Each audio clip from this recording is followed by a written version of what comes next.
Présente, donc Ça y est, on y est. Christophe Alaé, responsable de structure à Perpignan. Donc, qu'est-ce que l'Alaé? On va commencer par là. l'ALAE, c'est un accueil de loisirs associé à l'école. Contrairement à l'ALSH, c'est un accueil de loisirs sans hébergement. Centre de loisirs ALSH, ALAE, accueil de loisirs associé à l'école sur tous les temps intermédiaires de l'école. Midi, soir et les nouvelles activités périscolaires. Est-ce que la nouvelle loi vous a impacté? Vous avez plus de boulot au prétexte de Pour cette l'instant, loi? la nouvelle loi, on la sent pas trop, mais on la voit arriver, puisque Ouais. l'an prochain, les animateurs qui vont être recrutés sur les ALAE maternelles n'auront des contrats que de 3 à 4 heures par semaine, le vendredi de 14h à 18h.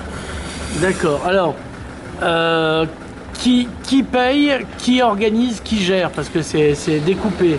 Donc, C'est le taylorisme un peu. C'est ça. C'est une délégation de service public mise en place depuis 2006 et 2009 vraiment effective.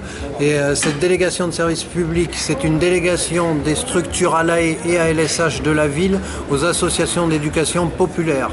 Léo Lagrange, la Ligue de l'enseignement, l'UFCV et les PEP. D'accord. Il y a eu les Francas avec nous, mais ils ont été exclus du marché par rapport à des données internes. On a mais, découvert voilà. qu'ils étaient communistes. Ouais, peut-être. Non, il n'y a plus de traces de communistes dans les Francas depuis bien longtemps. Donc, qu'est-ce qui est arrivé récemment? Parce que tout part de là. Et bien donc, depuis chaque année, depuis cette délégation de service public mise en place, le marché est signé pour 3 ans, avec des avenants réajustables tous les ans. Depuis qu'on a mis ça en place, on s'est vu attribuer des temps de travail supplémentaires. Les garderies du matin sont devenues ALAE pour les reperdre cette année. Pareil pour les maternelles, l'année 2015-2016, ALAE maternelle mis en place pour une amélioration du service en collaboration avec les ATSEM et les enseignants. Par contre, ce qui se passe, c'est que cette année, tout a bien fonctionné. On nous a demandé du rendu qualitatif et des évaluations et des bilans et des budgets à mettre en place. Voilà. Et donc, ce qui se passe, c'est que nous, là, c'est la fin de l'année. On vient de monter tous ces projets à l'année avec un investissement des équipes. Et on nous annonce donc 15 jours, 3 semaines avant l'été, que les ALAE maternelles n'existent plus l'année prochaine à la rentrée, nouvel avenant du marché de la DSP, et que l'an prochain, ça repasse en système garderie ATSEM.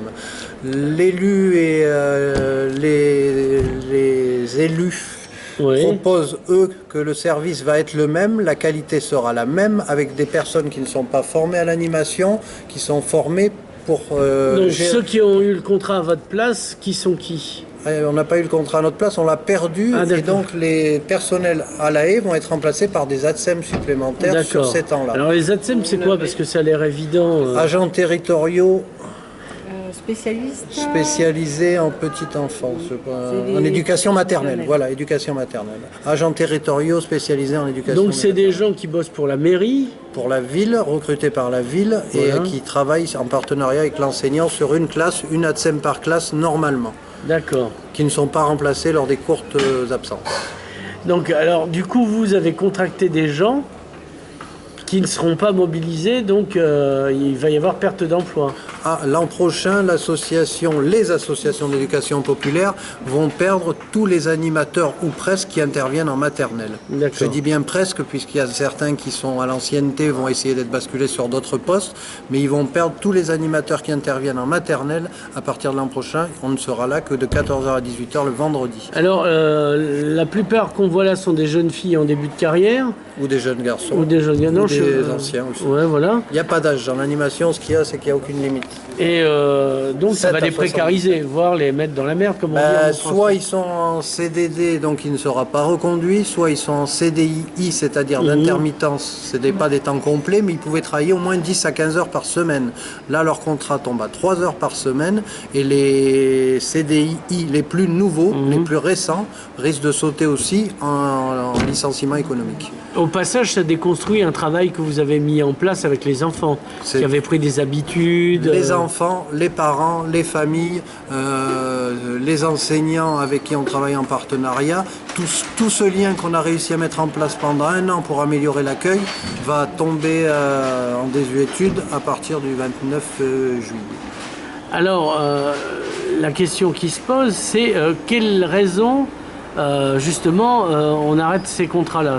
Qu'est-ce qui est invoqué et qu'est-ce qui n'est pas invoqué? Donc, le signifiant, le signifié. La ville a décidé d'arrêter ce partenariat au niveau des maternelles par rapport à une restriction budgétaire que l'on impose, que le conseil municipal impose. Ouais. Ça serait 600 000 euros d'économie. D'accord. Mais 600 000 euros d'économie sur de l'éducation, c'est un choix.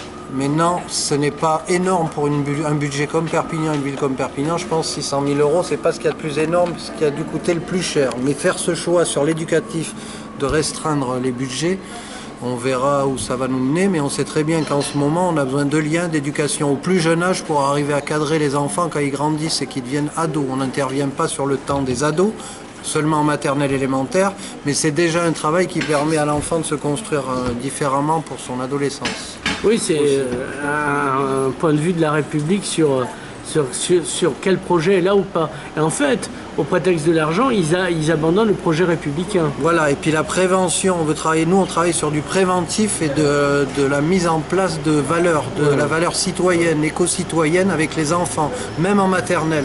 Si les enfants acquièrent ça au plus jeune âge, il n'y a rien de perdu et ça sera des acquis pour plus tard. Voilà, ils n'iront pas en Syrie. Voilà, peut-être, voilà, c'est un moyen d'y arriver. Parce que c'était assez amusant, enfin c'était une métaphore. Le fait qu'on nous dise à un moment donné, quand il y avait pas mal de djihadistes qui allaient en Syrie, il y a 1000 combats pour la République. Sauf que ces moyens pour les combats de la République, on les enlève petit à petit au prétexte de coupes sombres dans les budgets. Donc il y a là encore le signifiant et le signifié. Tout à fait. Enfin l'insignifiant signifié peut-être. Donc est-ce que c'est rattrapable cette histoire ?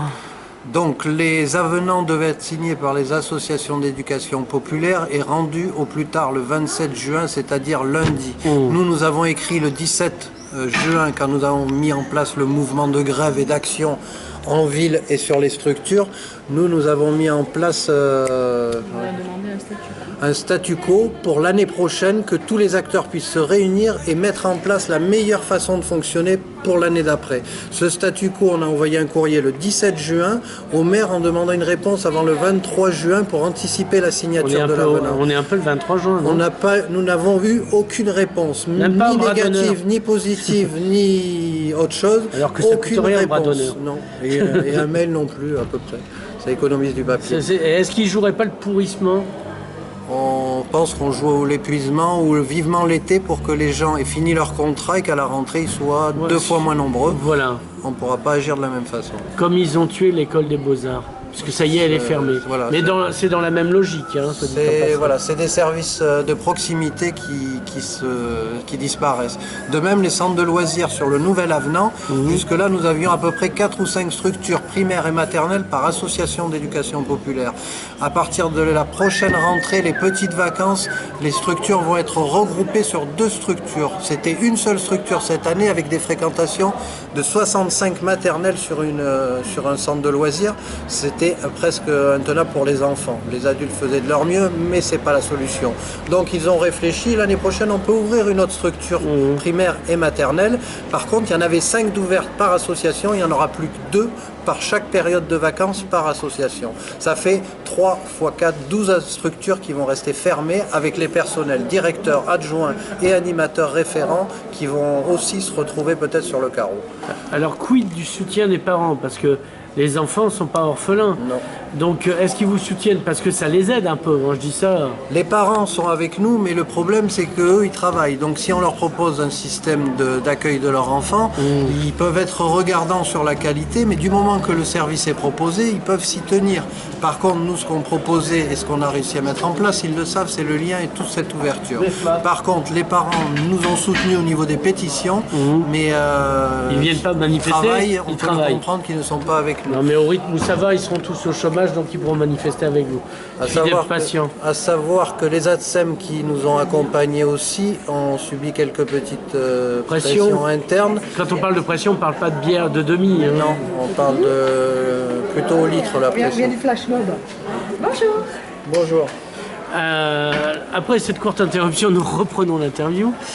Alors, vous allez manifester là maintenant tout de suite. Nous avons tous rendez-vous, le collectif animateur qui était en place vendredi 17 juin devant la Bourse du Travail à la place Rigaud. Nous allons nous rendre au Castillet pour faire une action de manifestation et essayer d'avoir peut-être une réponse au moins à la lettre, même si le marché ne change pas, qu'on nous réponde par correction, pourquoi oui ou pourquoi non. Voilà, ou un petit dessin d'un bras d'honneur, un truc. Par exemple.